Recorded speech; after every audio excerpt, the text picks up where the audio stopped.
This review is of Who, or Hue, Get Back to Human, grain-free Snickerdoodle cookies. And they've got a long list of things that aren't in here, such as gluten and grain and sugars. Wow, sorry about that. And no added sugar, and it's paleo. Let's see, what else? No refined sugar, no cane sugar, no sugar alcohols, no stevia, no erythritol. No dairy, no palm oil, no soy lecithin, no gums, no refined starch, no tapioca. Paleo, non-GMO. It's also kosher, so it's safe for Jews and Muslims. And then, here's the funny thing. It says here, no palm oil. It also says it on the back. But, the number 2 ingredient, if you look right there, the number 2 ingredient is organic coconut oil. So this is apparently got some organic products in it. Let's see. Yeah, some, not everything. But this is the funny thing. You see, when we think of coconut trees, we think of a tree that has large brown fruits hanging from them. Well, some of us do. The truth is they're actually green. They only turn brown when they're bad. When they're and the shell isn't fuzzy or anything like that. That's actually the inside of the shell. The outer surface is stripped away when they ship it to reduce the weight. But also, some of it is left, presumably, to protect it, because inside of that is a very hard kind of wood shell. Very beautiful stuff.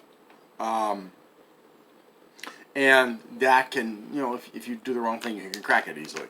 Anyways, coconuts, or coconut trees, are a type of palm oil.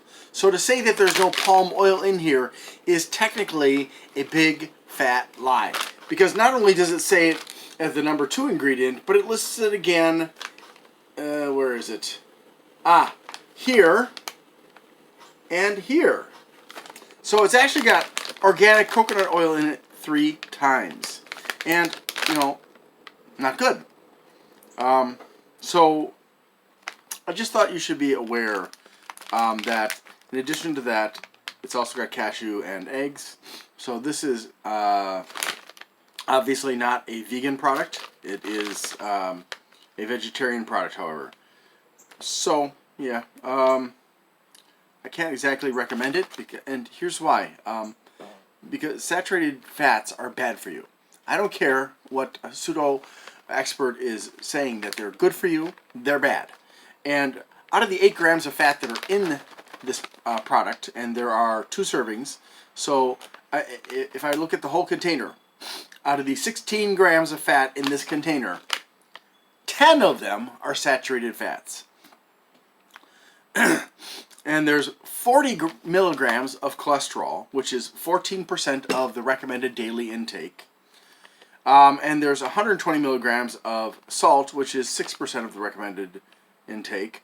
Carbs, you got 24 grams, and that would be 8%.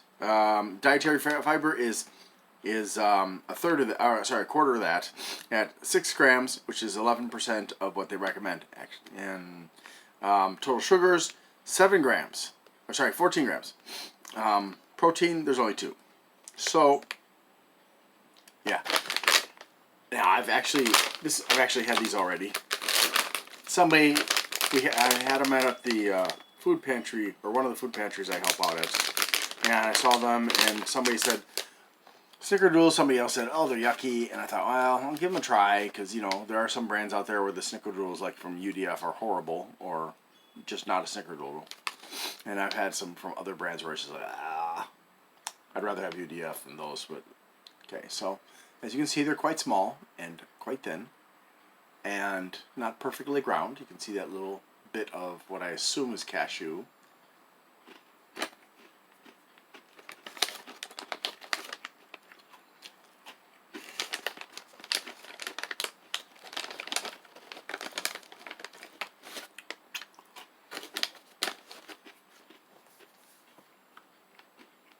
Okay, so this is not the best Snickerdoodle I've ever had.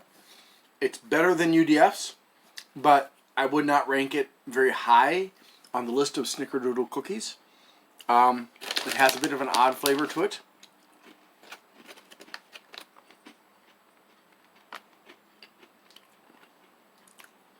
That the more you eat it, the more you get used to it, and the less it bothers you. But ultimately, it's kind of an odd Snickerdoodle.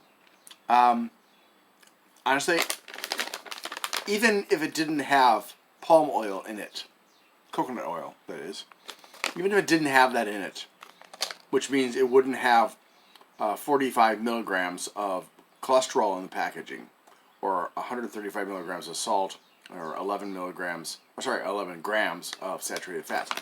Even if none of that was true, because, well, between that and the cashews,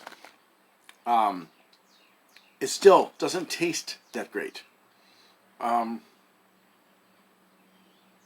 Yeah, so I can give it a 5. I think that's about all I can do. Health-wise, I give it a 1. So, yeah, it is what it is. Thank you very much for watching, and hope you have a great day.